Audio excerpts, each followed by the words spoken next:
to the Point of Impact podcast with Rick McDaniel. Thanks for joining us today. Get ready to be inspired and motivated to live a high-impact life. Now, here's Rick.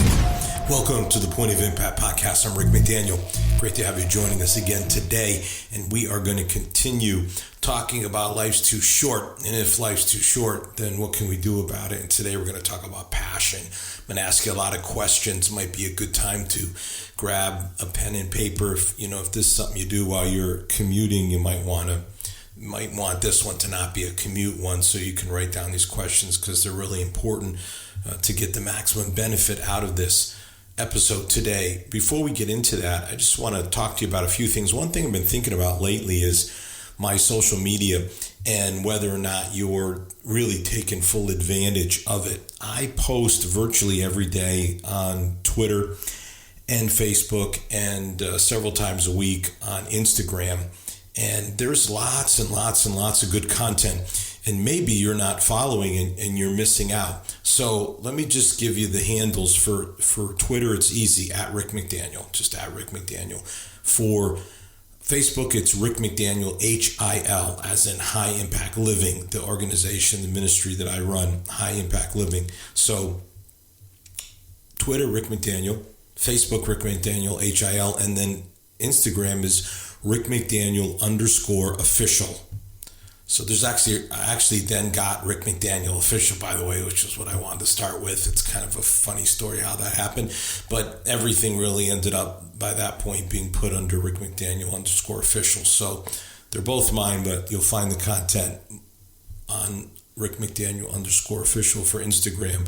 So those are the major platforms that I'm posting on all the time. I mean, I'm also on LinkedIn and things like that, but those are the ones that there is just constant messages of inspiration, of encouragement, and I'm sharing all types of stuff that could be very, very, very helpful to you.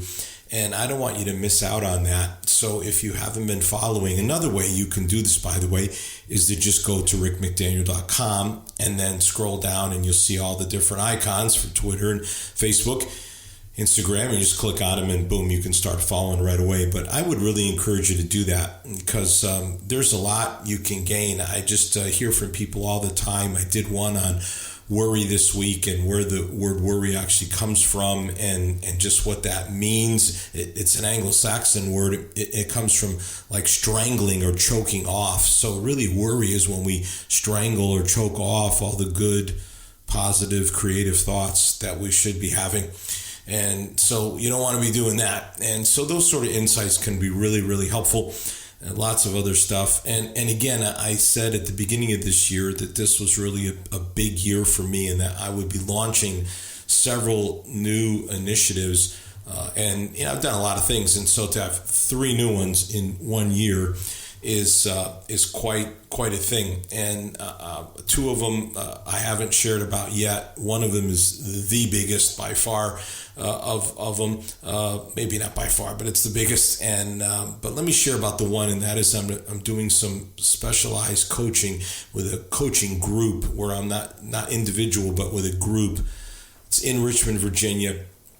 So you have to be in the Richmond, Virginia area to take advantage of it. But if you are, you should definitely contact me. You can go to the contact form or Rick at rickmcdaniel.com. Go to the contact form at rickmcdaniel.com. And if you're interested as a business owner or an executive leader, someone that is in a position of leadership that makes decisions and can influence, that is the group I'm looking for. I'm gathering together a group to do monthly coaching. I'm working with this group that has a fantastic model that they've been practicing for over 20 years, but never in this part of the country, at least not in Virginia. So I'm excited about that. And if you're interested in something like that and think it could really help you, if you want to be more successful personally and professionally, this is definitely the group to be a part of. It's going to be absolutely fantastic. So that is one new thing. Again, I've got something I'm going to be doing with YouVersion that I'll be talking about soon. And then my big announcement, which I I'm hoping any day now I'll be able to talk more about that, because that's really exciting. Again, rickmcdaniel.com is definitely the place to go for, find out about the books that I've written, find out about if you want to have me come and speak, or what I'm up to, what I'm speaking, writing, all the stuff. It's all in one place. So that's definitely a place to go to. So make sure and take advantage of that for sure. So life's too short, and life is absolutely short. The Bible says it's like a vapor, it appears and then it's gone. I mean, it's daunting to consider that, something like that. I mean, you may be like, life doesn't seem that short to me, in the sense of, people are living longer. But when we say life's too short, really what we mean is life's too short, and then the next word is to what? Then today it's to have no passion. Life's too short to have no passion. To just go through life without passion is just not the way to go. Passion is that God-given desire to make a difference with your life. And it's big, it's important, it's a driver.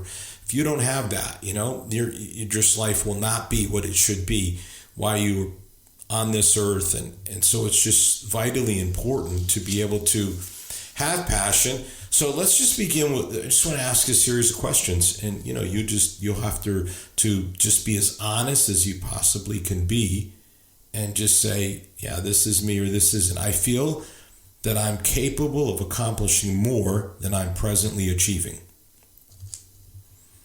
Is that how you feel? I sense that God wants to use me in a meaningful way, but I'm not sure how. Here's another one. My frustration and confusion about not knowing just what to do makes me less confident and competent. Fourth question. I desire to be more fruitful, more effective, more successful, whatever word you want to use, and fulfilled, making a difference with my life. And the fifth question. I feel there must be something wrong with me, because I still have not been able to figure out what I should be doing. Do any of those, do all of those, do some of those apply to you? Because those are all passion questions. Absolutely, positively are passion questions. And they need to be answered for you to have the life that you should have, because life's too short to not have passion. In so many ways, this is the key. The key to life and happiness is just to be living out your passion. I just think about something as simple as, like, I don't know much about this, but a little bit. My wife bought this one plant, and what I learned was I just assumed all plants needed to be in the sun, right? Doesn't that make sense? Photosynthesis, all that stuff. But it turns out that it's not true. Some plants do need direct sunlight to flourish, but some, frankly, it destroys them to be in direct sunlight. So the environment, being in the right environment is just crucial for your flourishing. Having fun, doing what you are best at, man, that's the way to live. The old phrase, you do what you love, you never work a day in your life. And I've been doing that for a long time. I've really never had a struggle to go to work, or to, I've faced many challenges, believe me, and tough days, but not the overall job, not the overall career. That's been fantastic. So it's so important to be able to have passion. Passion is what gets you up in the morning. And by the way, it keeps you going when you're criticized. It pushes you when you're out of resources. And I've been in all those places. I have been in all those places. That passion got me up in the morning. And I've been in plenty of leadership and higher leadership roles, and you'll get a lot of criticism. And if you don't have passion, man, it can really affect you. But the criticism never stopped me from doing what I felt God put me on this earth to do. Never has. That doesn't mean you can't learn from criticism, but it also means that many times people are just saying stuff without all this information or the whole story, and you're on the right path. And when you're out of resources, or when you're lacking resources, man, I've been there, because I've spent my life in the nonprofit side, not in the for-profit. So what do you do? And yet I've watched it happen time and time again. The resources, the vision, right? And then God provides, or there's provision. And you think about provision, it's provision. Provision is provision. God is pro your vision, so he gives you provision. There you go. And that's how it works. Everyone needs passion to really make your life something that counts, and that, it's not, life's too short, right? Life's too short to not be excited, to not be energized. Too many people, just kind of drift through life. Too many people they just survive. They don't thrive, they just survive, and they do something to get a paycheck so they can, binge watch television and stay at home. And I mean, I don't want anyone to live like that. I realize there's homebodies and all that sort of thing, but man, you gotta love your life and what you're doing with your life. And hopefully that means that, it doesn't consist of just doing something and then coming home and doing a bunch of nothing after that. And again, there's no job. You could be a welder and be like, man, I love this. I love doing this. It motivates me. And, whatever, clean houses. It isn't like there's a particular job that you have to have. You can be passionate about whatever you're passionate about. And of course, you can also have passions outside of your work. But if you don't have a passion in your work, and then you come home and your weekends and evenings are spent doing a bunch of nothing, man, life's too short for that. That's not what you're here on this earth for. I can assure you of that. Feeling compelled? No, that's not good enough. Sensing obligation? I mean, it's part of it. Even goals, and I mean, I'm a big goal guy, but even goals, only true passion will motivate you long term. The passion is really, the goal should be born out of the passion. It shouldn't just be like, I want to make this much money, for instance, as a goal. And then, you don't really have the passion for the work that can lead you.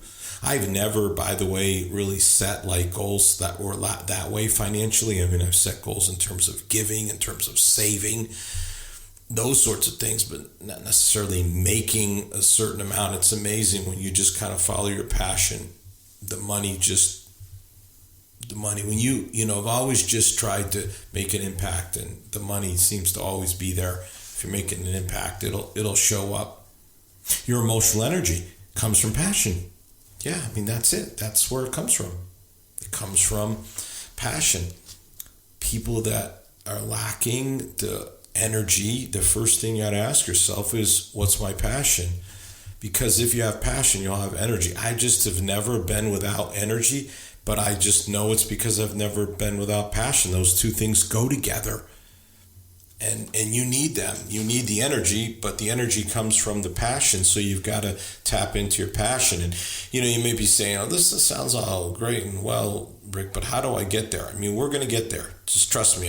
First I got to sort of make the case, and then I'll provide a lot of ideas that you can consider and pursue. Tommy Barnett is a great Christian leader, really fantastic. And I had a chance to spent time with him before. He calls it following the gleam. It's kind of a funny, but like what puts a gleam in your eye? What puts a pop in your step? A sparkle in your personality. What is it? Like what's that thing that you just really are passionate about? That you just really love to do, and you just get excited being able to do it. And you feel like you're making a difference doing it. That's it. I mean, that's the thing. That is the thing. And I was talking earlier about these new initiatives for me, and man, I've been fortunate to be a part of a lot of things where I was able to really express and fulfill my passion. But now there's some new things, and man, that's really exciting to find new ways. There's probably not just one way to express your passion, by the way. And I'm discovering new ways.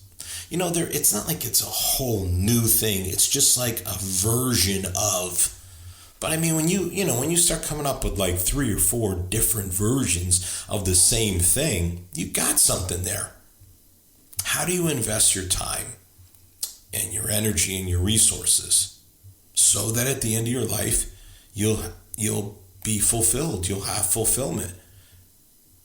You won't look back and do the woulda, coulda, shoulda that we talked about 2 weeks ago on Life's Too Short to Have Regrets. You won't do that. You won't procrastinate like we talked about last week, because there's no place in your life for procrastination when you got passion, because you got stuff you got to get done. You're pursuing something, so it makes it easier to avoid the procrastination.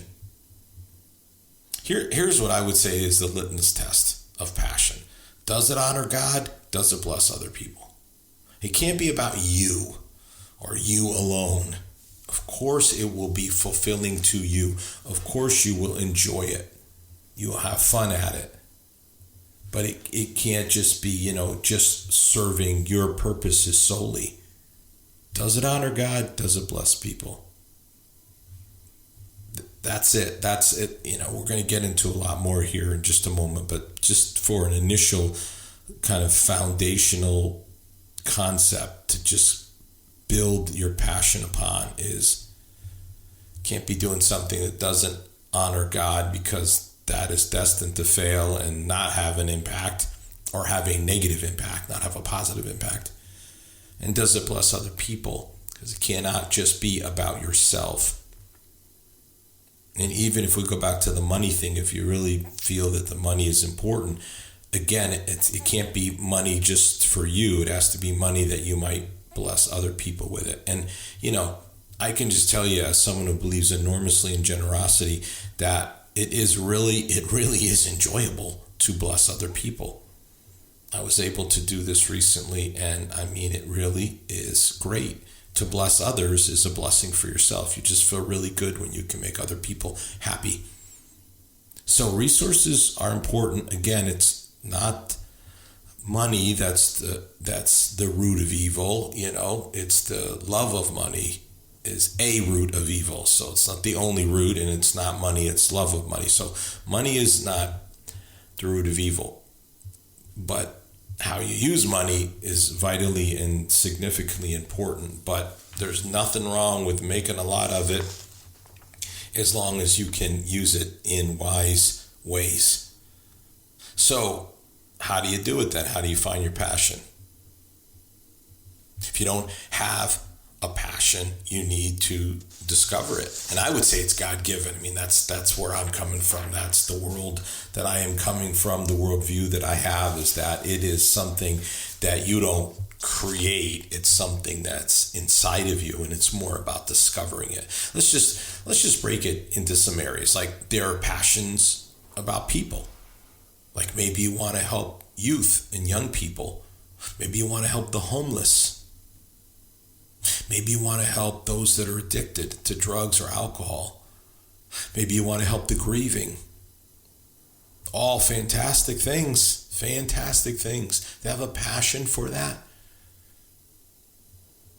You're like, yeah, I do. Well, what are you doing with it? There's passion about roles. Leader, like you want to lead. You think you have something to offer people. Leadership is enormously important. Teaching, you have things that you want to say that you think can help. Coaching, you feel like you can coach people up and invest in their lives. Entrepreneur, you're like, I really want to start stuff from scratch, and I want to just see it grow and build. I mean, I know all about it. I'm starting my 8th with this coaching group, my 8th different thing I've started from scratch. So, there are passions about a cause. Racism, you could say I'm just passionate about removing racism from our culture. The poor. I'm passionate about helping the poor. Pro-life, you could say I'm passionate about the value of life. The environment, say I'm passionate about the environment. I want to save the environment.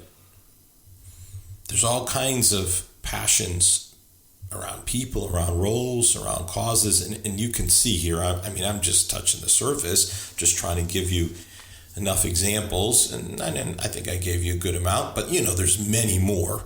There's many more. So let me just ask you, I started out asking you 5 questions. Now I want to ask you 5 more questions that you might call passion indicators. So here we go. Number 1, what makes you animated in conversation? Have you ever noticed that? What is it you get excited about? What do you get animated about? And then, what can you do with that? What does that say?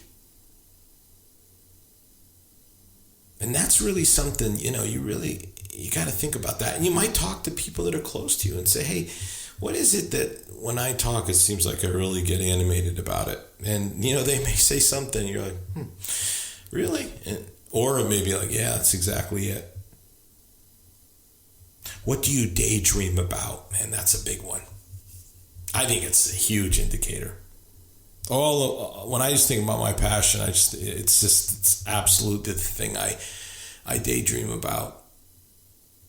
There's a scripture in the Bible where it says God can do exceedingly abundantly above all we can ask for or even think. And I always just chuckle because I think, man, God, I can think of a lot of stuff. I can think up a lot of things.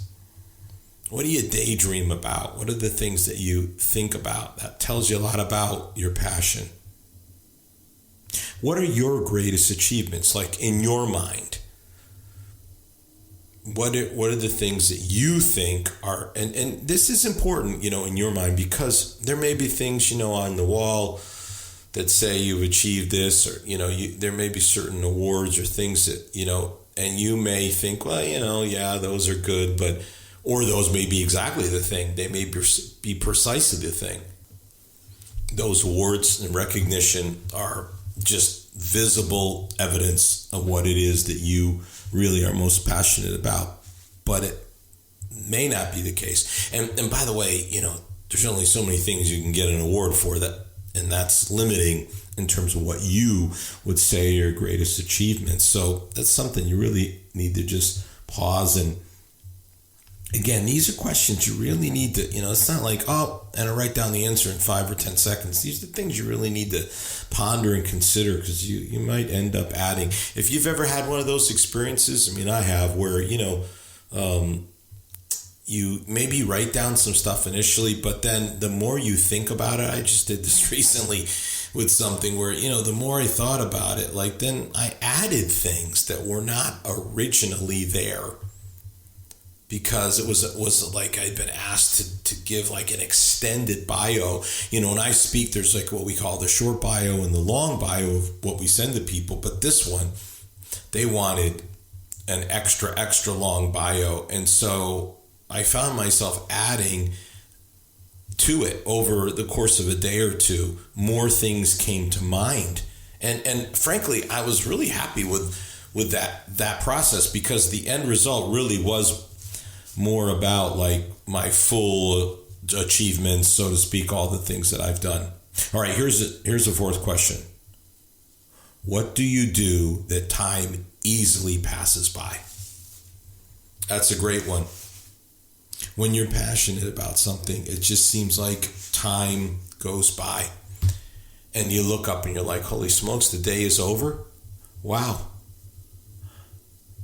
When I was in my greatest entrepreneurial undertaking and starting a church from scratch, the initial church before the campuses, and then building buildings. Oh my gosh, the amount of hours that I worked was a lot, 80 hours, 90 hours a week. And I can tell you, you think, man, that's a lot of hours. And the time just passed by. It really did. I'd start in the morning and zoom all day long, all the way till the night. And, it was a 15-hour day. And I was like, yeah, but it did not feel like a 15-hour day. Time just moved quickly. And and by the way, I always slept well. I would be out within like 30 seconds of my head hitting the pillow, because it's like, I'm tired. But woke up the next day refreshed and ready to go again. It did that for years. Years and years and years and years. It wasn't just a short period of time, really. And took vacations and did other things to replenish myself. Took a month break at one point, a little mini sabbatical. So it's not like I didn't do anything but to refresh myself. But when you're passionate, okay, here's the final one. What energizes you? And this is sort of what I was just talking about. Like, you say, man, I work 80 hours a week, I'm going to be exhausted. And yet when you're working in your passion, it actually energizes you. And so what should be physically tiring, and again, don't get me wrong, I needed to rest. In fact, when we got done with the first building, the board sent my wife and I on a cruise as a vacation break, like you've done your regular job plus built this building at the same time. So here, take a break. And so we got on the ship, and at 2:00 in the afternoon, and there was going to be a stop at 7. And no joke, I fell asleep. And when I woke up and opened the curtains, I was looking at the Statue of Liberty in New York Harbor. I slept in the middle of the day from 2 to 5. And the thing is then we went to dinner. I think we went out maybe into the city, and we came back, and the next day you think, well, you have trouble sleeping. I slept again all the way, and I'm a really early riser, till 9 in the morning versus 5 in the morning, all that extra time. So that's when you're tired, but again, energized from what you're doing. What do you desire, Those are my 5 questions. Yeah, but this is a question in a sense too, what have you never attempted that you'd like to accomplish? That isn't really about discerning what your passion is, but once you've discerned it, what is it, this might help you to kind of really nail it down. What is it that you really would like to accomplish, and you just never even attempted it? So not even attempted it, not attempted it and it didn't work. You didn't even attempt it. What do you admire? And why do you admire it? That's another thing that's just a good question, to ponder and consider, that in many ways kind of helps with these other questions. To really just kind of drill down on what is it you're passionate about. It's got something to do with, what you want to accomplish. It has something to do with, and this is really, I think, a big one. What do you admire, and why do you admire it? Why? Because that tells you there's a reason. That's a sign to you that this is the thing you should be pursuing with your life, and this is what you're really passionate about. Now, you take all these questions and you spend some time with them, and I believe they will help you to discern, to really kind of figure out and clarify what is your passion, so you can start pursuing it. Because life's too short to just go through life and not live out your passion. To have no passion, that's no way to live your life. So do the work now that you need to do to figure it out, and then begin to figure out, okay, how am I going to turn this passion into something that I actually do? Not just I'm passionate about it, but I've taken those steps. But you can take the steps to actually make the passion become a reality. You can do it. You absolutely, positively can do it. So start today. Have a great week. You've been listening to the Point of Impact podcast with Rick McDaniel. Thanks for tuning in, and we look forward to you joining us for our next episode.